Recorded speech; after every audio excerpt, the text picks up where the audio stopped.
नमस्कार। आप सभी का हार्दिक अभिनंदन। आइए पद्म पुराण के उत्तरखंड के अगले अध्याय का पाठन आरंभ करते हैं। श्री गंगा जी की महिमा, वैष्णव पुरुषों के लक्षण तथा श्री विष्णु प्रतिमा के पूजन का महात्म्य। पार्वती बोली, महामते, श्री गंगा जी के महात्म्य का पुनः वर्णन कीजिए, जिसे सुनकर सभी मुनि संसार की ओर से विरक्त हो जाते हैं।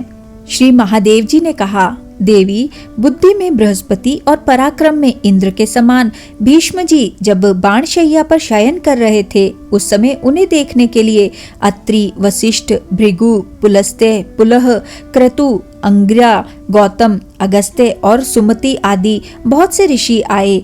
धर्मपुत्र युधिष्ठिर अपने भाइयों के साथ वहां मौजूद थे। उन्होंने उन परम तेजस्वी जगत पूज्य ऋषियों को प्रणाम करके विधि पूर्वक उनका पूजन किया। पूजा ग्रहण करके वे तपोधन महात्मा जब सुख पूर्वक आसन पर बैठ गए, तब युधिष्ठिर ने भीष्म जी को प्रणाम करके इस प्रकार पूछा, पितामह, धर्मार्थी पुरुषों के नित्य सेवन करने योग्य परम पुण्यमय देश, पर्वत और आश्रम कौन कौन से हैं?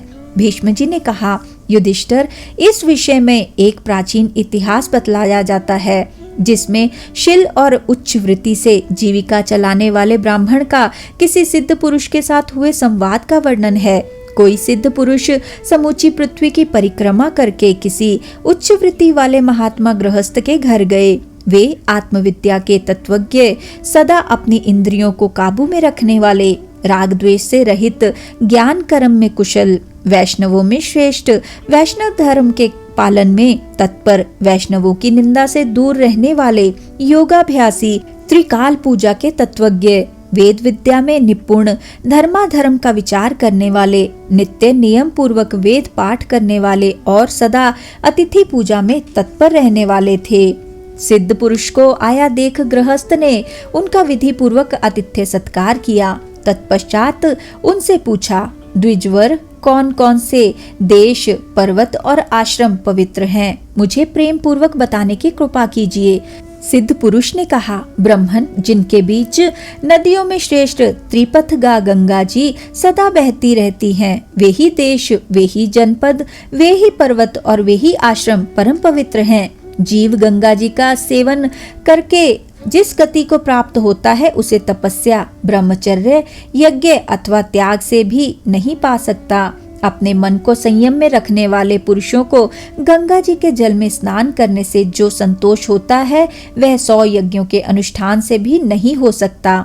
जैसे सूर्य उदय काल में तीव्र अंधकार का नाश करके तेज से उद्भासित हो उठता है, उसी प्रकार गंगा जी के जल में डुबकी लगाने वाला मनुष्य पापों का नाश करके पुण्य से प्रकाशमान होने लगता है। विप्र, जैसे आग का संयोग पाकर रुई का ढेर जल जाता है, उसी प्रकार गंगा का स्नान मनुष्य के सारे पापों को दूर कर देता है। जो मनुष्य सूर्य की किरणों से तपे हुए गंगा जल का पान करता है, वह सब रोगों से मुक्त हो जाता है। जो पुरुष एक पैर से खड़ा होकर 1000 चांद्रायण व्रतों का अनुष्ठान करता है और जो केवल गंगा जी के जल में डुबकी लगाता है, इन दोनों में डुबकी लगाने वाला मनुष्य ही श्रेष्ठ है। जो 10,000 वर्षों तक नीचे सिर करके लटका रहता है, उसकी अपेक्षा भी वही मनुष्य श्रेष्ठ है जो 1 मास भी गंगा जल का सेवन कर लेता है। नरश्रेष्ठ, गंगा जी में स्नान करके मनुष्य देह त्याग के पश्चात तुरंत वैकुंठ में चला जाता है। जो 100 योजन दूर से भी गंगा गंगा का उच्चारण करता है, वह सब पापों से मुक्त हो श्री विष्णु लोक को चला जाता है।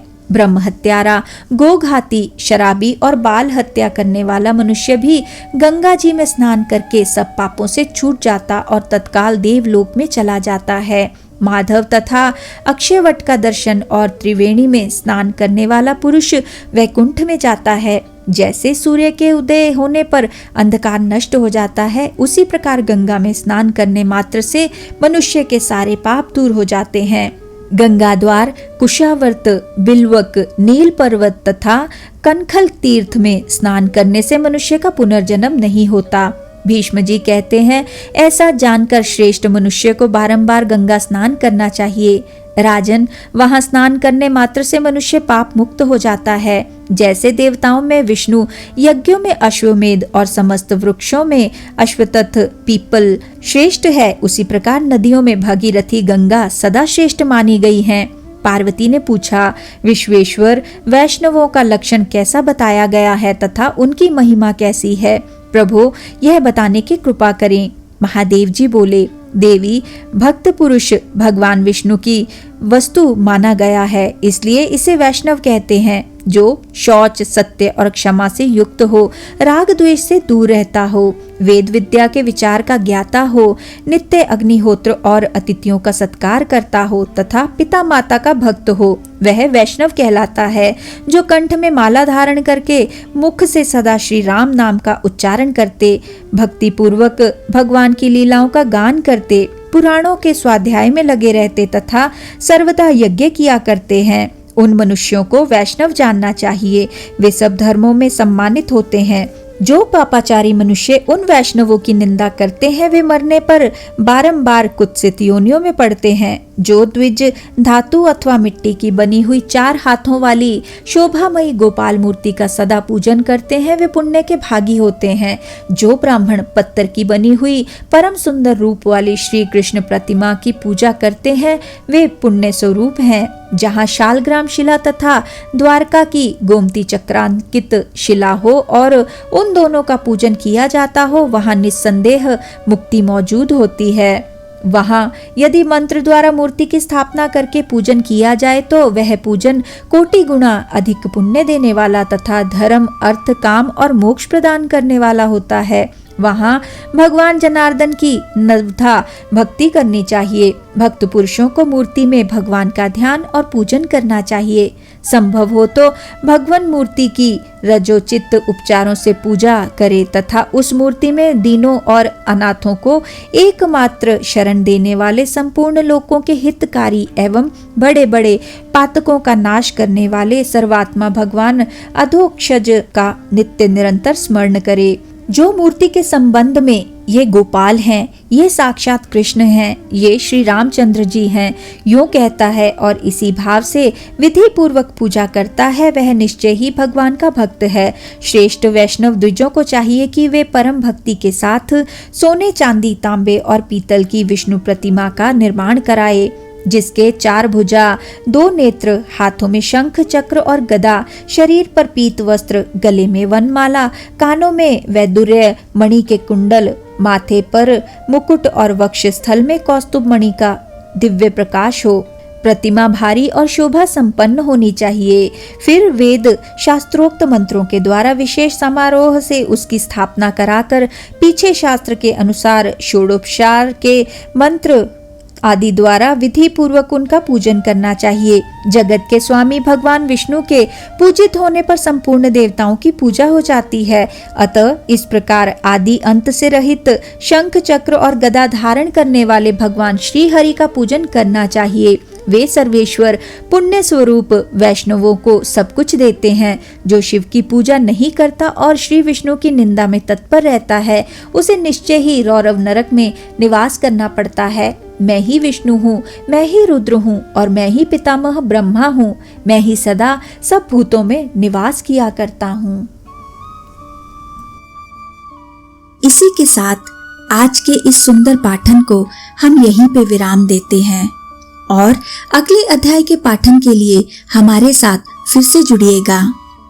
आइए विष्णु जी के इस सुंदर मंत्र से आज के पाठन का समापन करते हैं। ओम नमो भगवते वासुदेवाय। ओम नमो भगवते वासुदेवाय। ओम नमो भगवते वासुदेवाय। ओम नमो भगवते वासुदेवाय। ओम नमो भगवते वासुदेवाय।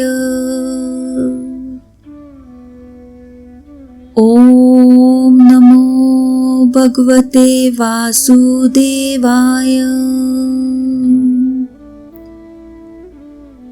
ओम नमो भगवते वासुदेवाय।